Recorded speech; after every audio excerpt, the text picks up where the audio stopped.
السلام علیکم ورحمۃ اللہ وبرکاتہ. نحمده ونصلي على رسوله الكريم اما بعد. اللهم صل على محمد وعلى آل محمد كما صليت على إبراهيم وعلى آل إبراهيم إنك حميد مجيد. اللهم بارك على محمد وعلى آل محمد كما باركت على إبراهيم وعلى آل إبراهيم إنك حميد مجيد. آج ہم انشاءاللہ اپنی کتاب کا صفحہ نمبر 478 یہاں سے پڑھیں گے. سریہ اسامہ بن زید رضی اللہ تعالی عنہ. اسامہ بن زید نبی علیہ الصلوۃ والتسلیم کے جو متبنہ تھے، جن کو بعد میں کہنے سے روک دیا گیا، یعنی زید ابن محمد جو کہے جاتے تھے، اور ان کو زید ابن حارثہ جو اصل والد تھے ان کے نام سے اب پکارا جانے لگا. تو یہ زید کے بیٹے ہیں حضرت اسامہ، اور اسامہ کی والدہ ہیں ام ایمن. تو یہ اسامہ نبی علیہ الصلوۃ والتسلیم کو بہت ہی محبوب تھے. آپ جس طرح حسن اور حسین سے محبت کیا کرتے، اسی طرح آپ صلی اللہ علیہ وسلم اسامہ سے بھی بہت محبت کیا کرتے تھے. ایک مرتبہ تو آپ نے اسامہ کو بچپن میں ہی یہ لفظ فرمائے، اسامہ تو ایک لڑکی ہوتا، میں تجھے بڑا کرتا، اچھی تعلیم و تربیت دیتا، تمہیں دلہن بناتا اور تمہیں رخصت کر دیتا. رسول اللہ صلی اللہ علیہ وسلم نے واپس آ کر مدینے میں قیام فرمایا، اور 23 سال پہلے آپ نے جو دعوت شروع کی تھی اس کی کامیابی اور اللہ کے دین میں فوج در فوج لوگوں کے داخلے کا جو منظر آپ کے رب نے آپ کو دکھایا، یعنی فتح مکہ کے موقع پر یا حجۃ الوداع کے موقع پر، تو اس پر اس کی حمد و تسبیح کرتے رہے مسلسل، کیونکہ وہ سورت بھی اتری تھی فسبح بحمد ربک واستغفرہ انہ کان توابا. تو آپ صبح و شام اللہ تعالی کی حمد و تسبیح میں لگ گئے. اس دوران بعض وفود کا استقبال بھی کیا، کچھ لوگ آئے مسلمان ہو کر، تو آپ ان کا استقبال بھی کرتے رہے. اسی دوران حضرت اسامہ بن زید رضی اللہ تعالی عنہ کو 700 فوجیوں کے ساتھ تیار کیا، اور انہیں حکم دیا کہ علاقہ بلقاء اور داروم کی فلسطینی سرزمین سواروں کے ذریعے سے روندا ہو. یعنی یہ سرزمین تھی بلقاء اور داروم کی جو فلسطین میں تھی. تو آپ نے 700 فوجیوں کو تیار کیا، اور اسامہ بن زید رضی اللہ تعالی عنہ کو اس فوج کا سربراہ بنایا. اور اس فوج میں سیدنا ابو بکر رضی اللہ تعالی عنہ، حضرت عمر رضی اللہ تعالی عنہ جیسے بڑے بڑے صحابہ بھی موجود تھے. تو قیادت انہوں نے نبی علیہ الصلوۃ والتسلیم نے حضرت اسامہ کو سونپی. تو یہ لشکر روانہ ہو کر مدینے سے 3 میل دور مقام جرف میں خیمہ زن ہوا. لیکن رسول اللہ صلی اللہ علیہ وسلم کی بیماری کے متعلق تشویشناک خبروں کے سبب وہیں رک کر نتیجے کا انتظار کرنے لگا. اللہ کا فیصلہ یہ ہوا کہ رسول اللہ صلی اللہ علیہ وسلم نے وفات پائی، اور یہ لشکر حضرت ابو بکر صدیق رضی اللہ تعالی عنہ کے عہد خلافت کی پہلی فوجی مہم کی شکل اختیار کر گیا. یعنی حضرت ابو بکر کی پہلی فوجی مہم یہ بن گئی، اور انہوں نے اس لشکر کو روانہ کیا. جبکہ صحابہ روکتے رہے، مگر حضرت ابو بکر صدیق فرمانے لگے یہ نہیں ہو سکتا کہ جو کام اللہ کے رسول نے شروع کیا ہو ابو بکر صدیق اس کو روک دے. کچھ بھی ہو جائے میں نے ان کو روانہ کرنا ہے. کیونکہ حالات ایسے بن گئے تھے کہ آپ صلی اللہ علیہ وسلم کی وفات کے اعلان کے بعد ہی مختلف قبائل کے لوگ جو تھے یہ مرتد ہونے لگے، اور بعض نے تو صاف صاف کہہ دیا کہ ہم اسلام کو چھوڑ کے واپس اپنے آبائی دین کی طرف جا رہے ہیں. تو یہ فتنے اٹھ رہے تھے، اور پھر ادھر مسلمہ کذاب کا فتنہ بھی بڑا زور پکڑ چکا تھا. تو یہ بڑے بڑے صحابہ ادھر روانہ ہو رہے تھے اسامہ بن زید کی سربراہی میں. تو صحابہ نے مشورہ دیا، مگر حضرت صدیق نہیں مانے. انہوں نے کہا یہ ہو ہی نہیں سکتا کہ جس کام کا آغاز اللہ کے رسول کریں ابو بکر اس کو ختم کرے. آسمان سے درندے اتر کے، پرندے اتر کے میری لاش کو نوچ لیں، یا درندے جو ہیں وہ میری لاش کو نوچ لیں، لیکن میں یہ کام نہیں کر سکوں گا. تو باہر انہوں نے بھیجا، اور پھر اس کے بعد جو ہوا وہ بات کی تاریخ کا ایک حصہ ہے. پھر آخری چیپٹر ہے ہماری اس کتاب کا رفیق اعلیٰ کی جانب. رفیق اعلیٰ، اعلیٰ تو بلندی کی جگہ کہتے ہیں، اور رفیق رفاقت سے یعنی دوستی، یعنی اعلیٰ مقام کی دوستی، جس کا مطلب ہے کہ جنت کی رفاقت. تو اس کی جانب وہاں بہت کچھ تھا، اس میں اللہ کا تقرب بھی تھا، قرب بھی تھا، یعنی وہاں پہ، اور پھر اس کے ساتھ ساتھ انعامات بھی تھے، اکرام بھی تھا، آرام بھی تھا، سکون بھی تھا۔ الوداعی آثار، نبی علیہ الصلوۃ والتسلیم اب دنیا کو چھوڑ رہے ہیں، اس کے آثار جو ہے نا وہ نظر آنے لگ گئے۔ جب رسول اللہ صلی اللہ علیہ وسلم نے دین قیم کی تبلیغ فرما لی، یعنی دین اسلام کی، قیم کا مطلب قائم رہنے والا دین، اور امت کی خیرخواہی کا کام مکمل کر لیا، تو آپ کے اقوال و اعمال سے آپ کی رحلت کے آثار نمایاں ہونا شروع ہو گئے۔ یعنی آپ جب کچھ ارشاد فرماتے تو گھر والے بھی، صحابہ کرام بھی محسوس کرتے کہ نبی علیہ الصلوۃ والتسلیم اب اس دنیا سے رخصت ہونا چاہتے ہیں۔ آپ نے 10ویں سال رمضان میں 20 دن اعتکاف فرمایا، یعنی یہ آپ کا آخری سال تھا، اور حضرت جبریل امین نے آپ کو 2 مرتبہ قرآن کا دور کرایا۔ آپ نے اپنی صاحبزادی فاطمہ رضی اللہ تعالی عنہا سے فرمایا، لا ارى ذلك الا اقتراب اجلی، یہ جو جبریل نے اس سال میرے ساتھ 2 مرتبہ قرآن کا جو دور کیا ہے، لگتا یہی ہے کہ میرا وقت اب قریب آ چکا ہے۔ حضرت معاذ رضی اللہ تعالیٰ عنہ کو یمن رخصت کیا، تو رخصت کرتے وقت آپ نے انہیں وصیت فرمائی کہ یا معاذ انک عسى الا تلقانی بعد عامی ھذا ولعلک ان تمر بمسجدی ھذا وقبری، اے معاذ غالباً اس سال کے بعد تم مجھ سے ملاقات نہ کر سکو گے، اور میری مسجد اور میری قبر کے پاس سے گزرو گے۔ تو یہ اس طرح کی باتیں تھیں جو اللہ کے رسول صلی اللہ علیہ وسلم ارشاد فرماتے تو صحابہ کرام اپنے دل کو تھام کے رہ جاتے تھے۔ تو یہ بات سن کر حضرت معاذ رضی اللہ تعالیٰ عنہ رسول اللہ صلی اللہ علیہ وسلم کے غم جدائی سے رونے لگے۔ پھر اسی طرح حجۃ الوداع آیا، تو حجۃ الوداع میں بھی پہلے آپ نے یہ بات کئی دفعہ ارشاد فرمائی، خذوا عنی مناسککم، خذوا عنی مناسککم، لوگو مجھ سے حج کے مناسک لے لو، سیکھ لو، لعلی لا القاکم بعد عامی ھذا، ہو سکتا ہے کہ اس سال کے بعد میں تمہیں دوبارہ نہ مل سکوں، وَلَعَلِّ لَا أَحُجُّ بَعْدَ عَامِي هَذَا، اور یہ بھی ہو سکتا ہے کہ میں اس سال کے بعد کوئی حج نہ کر سکوں۔ اسی طرح الْيَوْمَ أَكْمَلْتُ لَكُمْ دِينَكُمْ اور اِذَا جَاءَ نَصْرُ اللَّهِ کی آیات کا جب نزول ہوا، تو یہ بھی اس بات کا پیغام تھا کہ آپ دنیا میں اپنی مہم سے فارغ ہو چکے ہیں۔ اسی وجہ سے اس حج کا نام حجۃ الوداع رکھ دیا گیا، کیونکہ آپ نے اپنے رب سبحانہ و تعالی کی طرف منتقل ہونے کے لیے لوگوں کو الوداع کہا۔ اوائل صفر 11 ہجری میں آپ صلی اللہ علیہ وسلم احد تشریف لے گئے، اور شہداء کے لیے اس طرح دعا کی گویا زندوں اور مردوں سے رخصت ہو رہے ہیں۔ پھر واپس آ کر ممبر پر فروکش ہوئے، ممبر پہ بیٹھے، تمام صحابہ بیٹھے ہیں، اور فرمایا نفرت لکم وانا شہید علیکم، میں تمہارا پیش رو ہوں اور تم پر گواہ ہوں۔ اب یہ جملہ تھا، صحابہ سمجھ گئے، پیش رو کا مطلب بھئی میں تم سے پہلے اب اس دنیا کو چھوڑ رہا ہوں، آگے پہنچ رہا ہوں، اور میں گواہ ہوں تم پر کہ تم سب نے مجھے مانا، میری تعلیمات کو تسلیم کیا، تم میرے صحابہ کہلائے، اور اسلام کے لیے تم نے بہت کچھ قربانیاں دی۔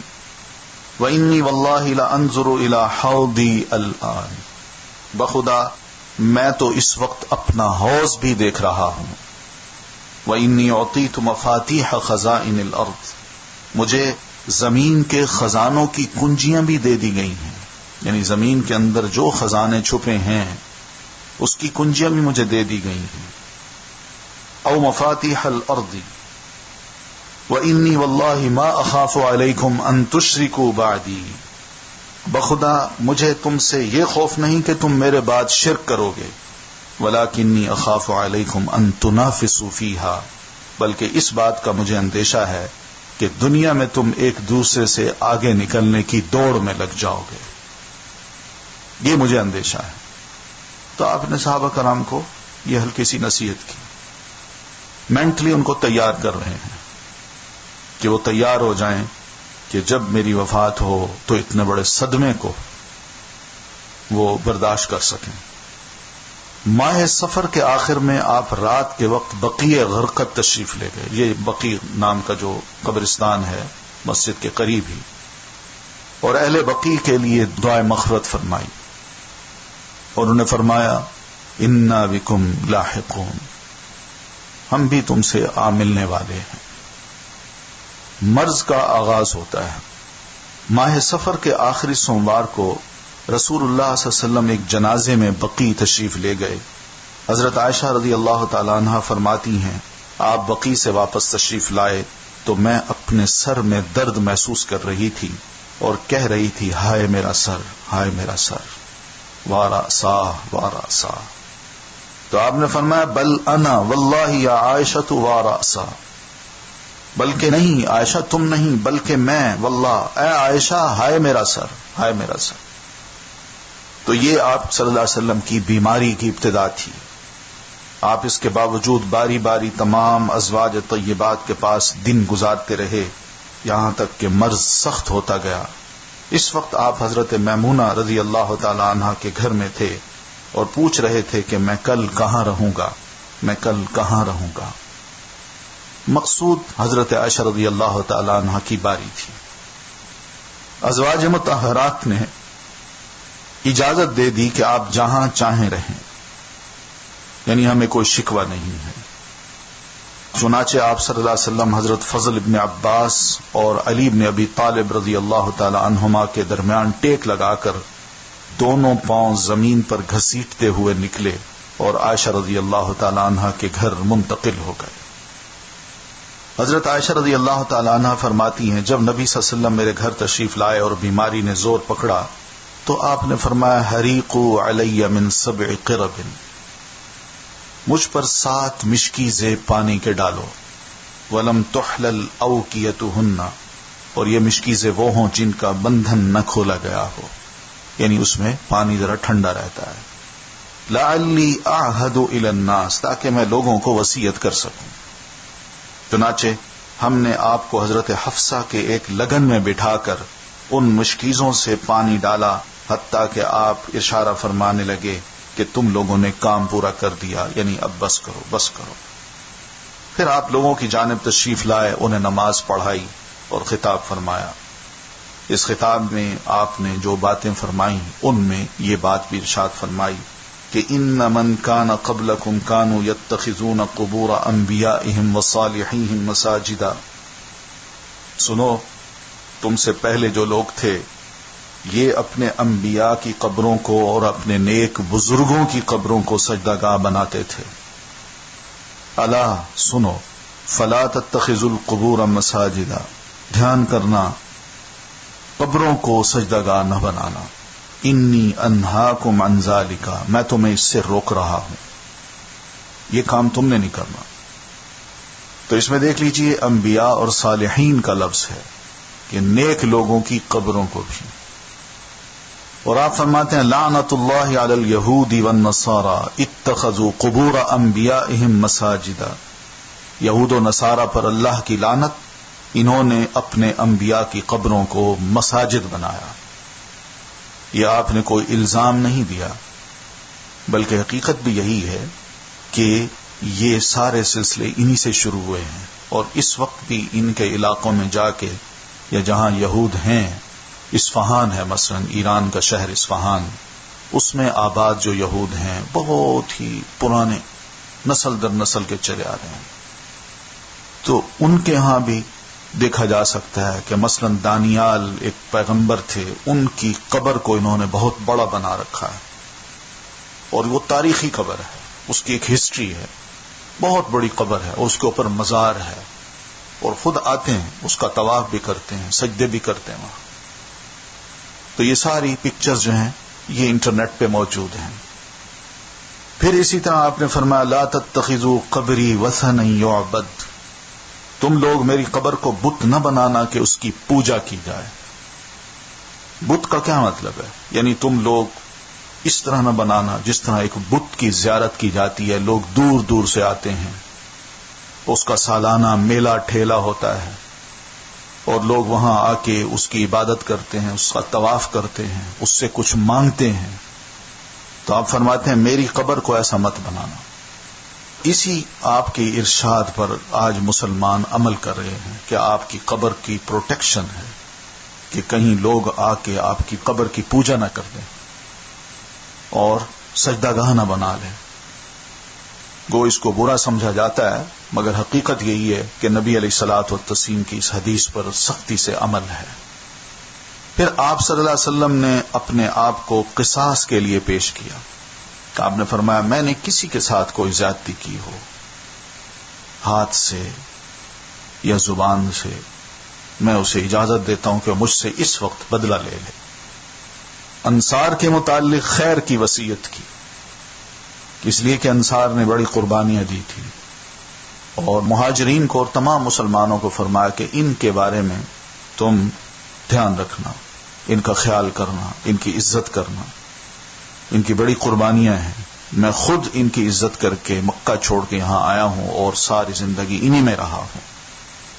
پھر آپ نے فرمایا ان عبدا خیرہ اللہ بین ان یؤتیہ من زہرۃ الدنیا ما شاء وبین ما عنده فاختار ما عنده، ایک بندے کو اللہ نے اختیار دیا کہ وہ دنیا کی چمک دمک اور زیب و زینت میں سے جو چاہے لے لے، یا اللہ کے پاس جو کچھ ہے اسے اختیار کر لے۔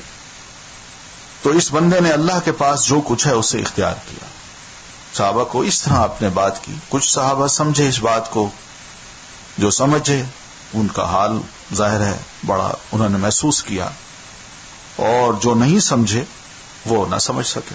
مطلب یہ تھا کہ مجھے اللہ نے اب اختیار دیا ہے کہ اللہ کے رسول دنیا میں رہنا چاہیں تو ہم آپ کو دے دیتے ہیں مہلت، اور اگر ہمارے پاس آنا چاہیں تو موسٹ ویلکم۔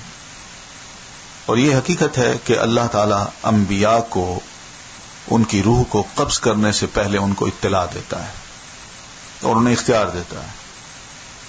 تو نبی علیہ الصلوۃ والتسلیم کو بھی اسی طرح بات فرمائی گئی، تو نبی علیہ السلام فرماتے ہیں فاختار ما عنده، تو جو چیز اللہ کے پاس ہے تو اس بندے نے اس کو پسند کر لیا، اسی کو چن لیا ہے، یعنی اب اللہ کے پاس ہی جانا چاہتا ہوں۔ ابو سعید خدری رضی اللہ تعالیٰ عنہ فرماتے ہیں یہ سن کر ابو بکر رضی اللہ تعالیٰ عنہ رونے لگے اور فرمایا ہم اپنے ماں باپ کے ساتھ آپ پر قربان۔ تو اس پر ہمیں تعجب ہوا کہ حضرت ابوبکر صدیق رو کیوں رہے ہیں؟ لوگوں نے کہا اس بڈھے کو دیکھو، یعنی حضرت ابوبکر صدیق کو، عجوز کا لفظ کہا یا شیخ کا، رسول اللہ صلی اللہ علیہ وسلم تو ایک بندے کے بارے میں یہ بات فرما رہے ہیں کہ اللہ نے اسے اختیار دیا کہ دنیا کی چمک دمک اور زیب و زینت میں سے جو چاہے اسے اللہ دے دے، یا وہ اللہ کے پاس جو کچھ اختیار ہے اسے اختیار کر لے، اور یہ بڈھا کہہ رہا ہے کہ ہم اپنے ماں باپ کے ساتھ آپ پر قربان۔ لیکن چند دن بعد واضح ہوا کہ جس بندے کو اختیار دیا گیا تھا وہ خود اللہ کے رسول صلی اللہ علیہ وسلم تھے، اور ابو بکر ہم میں سب سے زیادہ صاحب علم تھے۔ تو حضرت ابو صدیق سمجھ گئے تھے کہ یہ بندہ کوئی مفروضہ بندہ نہیں ہے، یہ نبی علیہ الصلوۃ والتسلیم خود ہیں۔ پھر رسول اکرم صلی اللہ علیہ وسلم نے حضرت ابوبکر صدیق رضی اللہ تعالیٰ عنہ کی تعریف کی اور سب صحابہ سے فرمایا کہ ان کے دروازے کے سوا مسجد میں کھلنے والے تمام دروازوں کو بند کر دیا جائے، یعنی صرف ابوبکر صدیق کا دروازہ مسجد کی طرف کھلا رہ سکتا ہے۔ یہ بدھ کے روز کی بات ہے۔ جمعرات کو آپ کی بیماری نے اور شدت اختیار کر لی، آپ نے فرمایا ہلموا اکتب لکم کتابا لن تضلوا بعدہ، لاؤ میں تمہیں ایک تحریر لکھ دوں جس کے بعد تم کبھی گمراہ نہ ہوگے۔ حضرت عمر رضی اللہ تعالیٰ عنہ نے حاضرین سے کہا نبی صلی اللہ علیہ وسلم پر تکلیف اور بیماری اور درد کا غلبہ ہے اور تمہارے پاس قرآن ہے، اللہ کی یہ کتاب تمہارے لیے کافی ہے، نبی علیہ السلام کو تکلیف مت دو۔ اس پر لوگوں میں اختلاف ہو گیا کہ نہیں، نبی علیہ الصلوۃ والتسلیم نے فرمایا ہے آپ کو لکھنے دیجیے، تو ہم دینا چاہتے ہیں آپ کو۔ اور جب شور اور اختلاف زیادہ ہوا تو آپ نے فرمایا قوموا عنی، اٹھو اور مجھ سے چلے جاؤ، یعنی یہاں سے نکل جاؤ، یہ شور بیماری میں میں سننا نہیں چاہتا۔ اب اس پر بھی ہم لوگوں نے بہت سا اختلاف شروع کر دیا کہ نبی علیہ الصلوۃ والتسلیم کچھ لکھنا چاہتے تھے، حضرت عمر نے روک دیا، اور لکھنا کیا چاہتے تھے اب یہ ہماری اپنی اپنی بات ہے. ایک کہتا ہے آپ یہ لکھنا چاہتے تھے کہ میرے بعد حضرت علی خلیفہ ہوں گے، اور دوسرا کہتا ہے نہیں. تو کچھ بھی ہو، اگر بالفرض میں یہ کہتا ہوں کہ نبی علیہ السلام یہ لکھنا چاہتے تھے کہ میرے بعد حضرت علی کو بالکل خلیفہ نہ بنانا، میں بھی کہہ سکتا ہوں. تو یہ کوئی بات تھی جو آپ چاہتے تھے لکھنا، لیکن اللہ کی طرف سے مصلحت یہی تھی کہ نہ لکھی جائے، مسلمانوں کے اوپر ہی چھوڑ دی جائے کہ وہ خود ہی جب کندھے پہ آ پڑے گی چیز تو اس کو برداشت کرنے یا اس کو اٹھانے کے خود قابل بھی ہوں اور خود سوچیں، خود اس کے راہ نکالیں. تو یہ وجہ تھی، ورنہ کوئی ایسی بات نہیں تھی. اسی دن آپ صلی اللہ علیہ وسلم نے وصیت کی کہ یہود و نصارہ اور مشرکین کو جزیرۃ العرب سے نکال دیا جائے اور وفود کو اسی طرح نوازا جائے جیسے آپ نوازتے تھے، اور نماز غلاموں اور لونڈیوں کے متعلق بھی تاکید فرمائی. یہ جزیرۃ العرب سے نکالنے کا مطلب صرف یہی تھا کہ اس جزیرہ میں دو دین نہ رہیں، یا تو اسلام رہے یا وہ رہے، یہ آپ کا مقصد تھا. باقی دنیا میں کہیں بھی کوئی اسلامی ملک ہو وہاں جا کے چرچ بھی بنایا جا سکتا ہے، مندر بھی بن سکتے ہیں، لیکن وہاں نہیں ہو سکتا. یہ نبی علیہ الصلوۃ والتسلیم کا حکم ہے. ہاں جو یہ لوگ ہیں یہ آ جا سکتے ہیں، آ جا سکتے ہیں وہاں، یعنی سوائے مدینہ اور مکہ کے باقی تمام علاقوں میں یہ لوگ آ جا سکتے ہیں، اس پر کوئی پابندی نہیں ہے. پھر آپ نے فرمایا ترکت فیکم امرین لن تضلوا ما تمسکتم بہما کتاب اللہ و سنتی. میں تم میں دو چیزیں چھوڑ رہا ہوں، جب تک انہیں مضبوطی سے پکڑے رہو گے ہرگز گمراہ نہ ہوگے، کتاب اللہ اور میری سنت. یہ بھی آپ نے فرما دیا. اب وہ پچھلی بات جو آپ لکھنا چاہتے تھے، اب اس کا آپ نے ازالہ فرما دیا کہ جو کچھ میں نے لکھنا تھا اب اس کی بجائے میں تمہیں یہی کہہ رہا ہوں کہ دو چیزیں لکھائی نہیں چھوڑ رہا، اب دو چیزیں اور چھوڑ رہا ہوں، اور وہ اللہ کی کتاب ہے اور دوسرا میری سنت ہے. یہ اس کا جواب ہے. تو یہ نہیں ہے کہ کوئی شاید آپ نے کوئی سیکرٹ کی ہوئی تھی، حضرت علی کو بتائی ہوئی تھی تو وہ لکھنا تھی اور حضرت عمر رضی اللہ تعالیٰ عنہ نے اس کی مخالفت کی، ایسی کوئی بات نہیں ہے. پھر نماز کے لیے حضرت ابو بکر رضی اللہ تعالیٰ عنہ کی جانشینی. نبی صلی اللہ علیہ وسلم مرض کی شدت کے باوجود نماز خود پڑھایا کرتے تھے، لیکن اس دن یعنی جمعرات کو جب عشاء کا وقت ہوا تو آپ نے لگن میں یعنی ایک بڑے ٹب میں غسل فرمایا تاکہ مرض میں تخفیف ہو جائے، یعنی ٹھنڈا پانی جسم پہ چلے، جو بخار ہے گرمی ہے وہ ذرا ٹوٹے. پھر اٹھنے لگے تو غشی طاری ہو گئی کمزوری کی وجہ سے. افاقہ ہوا تو دوبارہ غسل فرمایا، یعنی بخار شدید تھا، لیکن پھر اٹھنے لگے تو دوبارہ غشی طاری ہو گئی. تیسری بار غسل فرمایا اور اٹھنے لگے تو پھر غشی طاری ہوئی. آخر آپ صلی اللہ علیہ وسلم نے ابو بکر کو کہلا بھیجا کہ وہ لوگوں کو نماز پڑھائیں. چنانچہ اس وقت سے بقیہ ایام میں حضرت ابو بکر رضی اللہ تعالیٰ عنہ نے نمازیں پڑھائیں. آپ کی حیات مبارکہ میں حضرت ابو بکر رضی اللہ تعالیٰ عنہ کی پڑھائی گئی نمازوں کی کل تعداد 17 ہے. ہفتے یا اتوار کو رسول اللہ صلی اللہ علیہ وسلم نے کچھ افاقہ محسوس کیا، چنانچہ دو آدمیوں کے درمیان ظہر کی نماز کے لیے تشریف لائے. اس وقت حضرت ابو بکر رضی اللہ تعالیٰ عنہ نماز پڑھا رہے تھے. آپ کو ان کے بائیں بٹھا دیا گیا، یعنی حضرت صدیق یہاں ہیں اور یہ ان کا بایاں سائڈ ہے، تو نبی علیہ الصلوۃ والسلام تشریف لائے، یہاں بیٹھ گئے. ابو بکر یوں کھڑے ہیں، یہ امامت کرا رہے تھے، تو آپ یہاں تشریف فرما ہوئے. کیونکہ دو آدمی ویسے بھی کھڑے ہوں نماز پڑھنے کے لیے تو جو امام ہے وہ بائیں طرف ہوتا ہے اور دائیں طرف مقتدی ہوتا ہے. چنانچہ اب حضرت ابو بکر صدیق رضی اللہ تعالیٰ عنہ رسول اللہ صلی اللہ علیہ وسلم کی اقتداء کر رہے تھے اور لوگ حضرت ابو بکر کی اقتداء کر رہے تھے کہ وہی لوگوں کو تکبیریں سنا رہے تھے. یعنی نبی علیہ الصلوۃ والتسلیم کی اقتداء حضرت ابو بکر صدیق کر رہے تھے. آپ امام بن گئے، ابو بکر مقتدی بن گئے. اور نبی علیہ الصلوۃ والتسلیم جو آہستہ آواز سے اللہ اکبر کہتے تو ابو بکر بلند آواز سے اللہ اکبر کہہ کے لوگوں کو سناتے تھے. تو اس طرح وہ نماز مکمل ہوئی. اتوار کے دن نبی صلی اللہ علیہ وسلم نے اپنے غلام آزاد کر دیے. آپ کے پاس 7 دینار تھے. دینار اس دور میں سونے کا ہوتا تھا، یعنی سونے کا. انہیں آپ نے صدقہ کر دیا.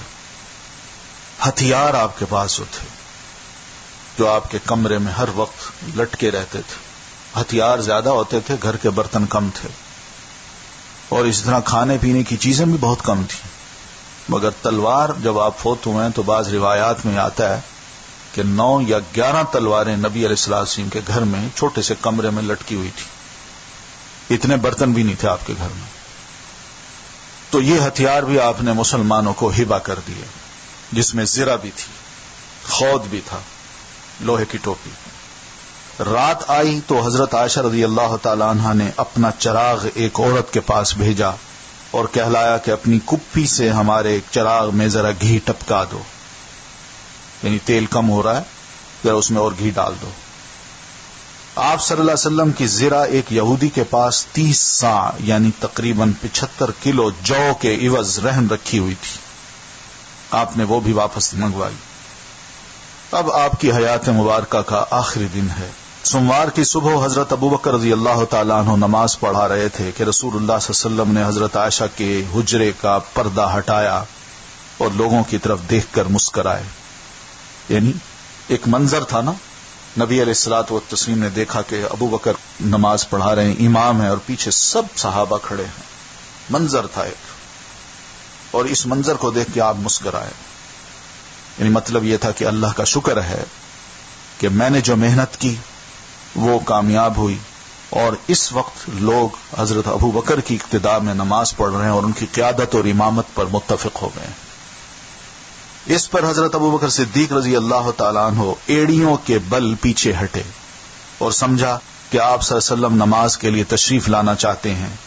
بقول حضرت انس رضی اللہ تعالیٰ عنہ، رسول اللہ صلی اللہ علیہ وسلم کو دیکھ کر مسلمان اس قدر خوش ہوئے کہ چاہا کہ آپ کے مزاج پرسی کے لیے نماز توڑ دیں، لیکن رسول اللہ صلی اللہ علیہ وسلم نے ہاتھ سے اشارہ فرمایا.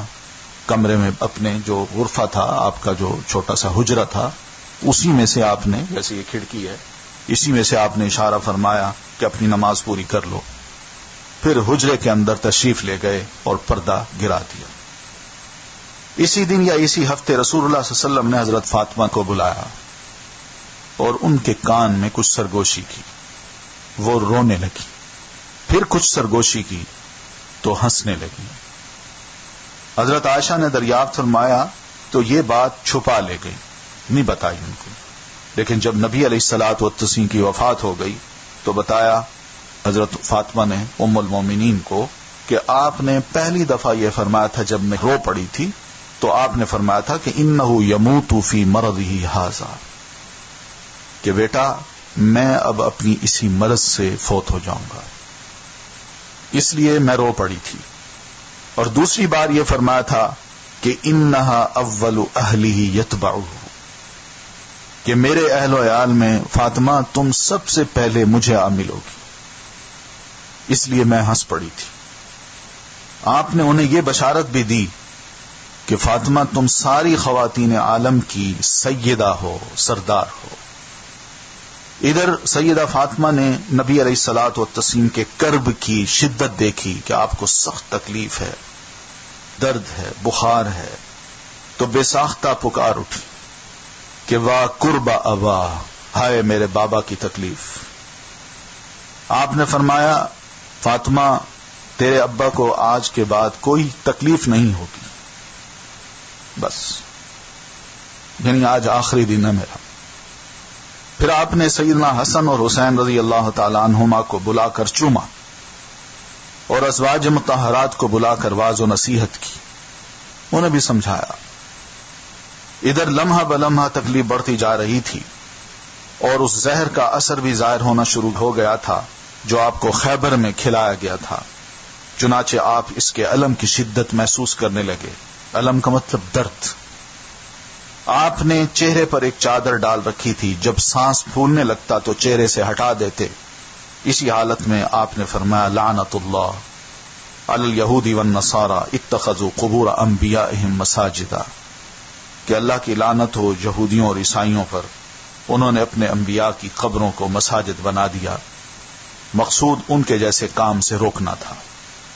یہ آپ نے اس وقت فرمایا جب آپ ہی کے پاس ہی بیٹھی آپ کی 2 ازواج مطہرات ام حبیبہ اور ام سلمہ رضی اللہ تعالی عنہما یہ آپ کی خدمت بھی کر رہی ہیں، اور آپس میں حبشہ کی جو ہجرت انہوں نے کی تھی اس دوران عیسائیوں کے چرچ کی جو وزٹ کی تھی اس کا ذکر وہ کر رہی تھی کہ میں گئی وہاں اور میں نے دیکھا کہ وہاں حضرت مریم کی بڑی تصویر تھی، حضرت عیسیٰ علیہ السلام کی بڑی تصویر تھی، اور اسی طرح وہ بھی بتا رہی تھی کہ ہاں میں نے بھی یہ دیکھا.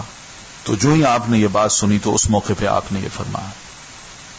پھر آپ نے فرمایا لا یبقین دینان بارض العرب، سرزمین عرب میں 2 دین نہ باقی رہنے دیے جائیں. یہ آپ کا مقصد تھا، یہ آخری ارشاد اور وصیت تھی جو آپ نے لوگوں کو فرمائی. اس کے بعد کئی بار فرمایا الصلاۃ الصلاۃ وما ملکت ایمانکم، لوگوں نماز نماز، یہ نماز کا پورا خیال کرنا، نماز کا پورا خیال کرنا. وما ملکت ایمانکم، اور جو تمہارے زیر دست ہیں یعنی تمہاری عورتیں جو ہیں ان کا بھی پورا خیال کرنا. اور یہ بڑا کمپریہنسو جملہ ہے جس میں اس دور میں جو لونڈی اور غلام ہوتے تھے وہ بھی زیر دست ہوتے تھے، اور اسی طرح عورتیں بھی جو بیویاں لوگوں کی تھیں ان کے بارے میں. پھر نزع کی حالت شروع ہو گئی. نزع کا مطلب یعنی روح کا اب جسم سے نکلنے کا وقت. روح جب اکھڑتی ہے اپنے مقام سے اور نکلنا چاہتی ہے تو اس وقت انسان کی سانس جو ہے وہ رکتی ہے، ٹوٹتی ہے، پھر چلتی ہے. تو یہ بڑی تکلیف دہ صورتحال ہوتی ہے. تو نزع کی حالت نبی علیہ الصلوۃ والتسلیم کی شروع ہو گئی، اور ہر انسان کو آنی ہے یہ حالت، کوئی بچے گا نہیں. حضرت عائشہ رضی اللہ تعالی عنہ نے آپ کو اپنے سینے اور گلے کے درمیان سہارا دے کر ٹیک لگایا، یعنی بالکل یہاں اپنی جھولی میں نبی علیہ السلام کا سر رکھا اور اس طرح آپ کو ٹیک دیا. اسی دوران میں ان کے بھائی عبد الرحمن بن ابی بکر رضی اللہ تعالی عنہما بھی تشریف لائے. وہ بہن کو ملنے آئے یا حال پوچھنے آئے نبی علیہ السلام کا. تو ان کے پاس کھجور کی تازہ شاخ کی مسواک تھی.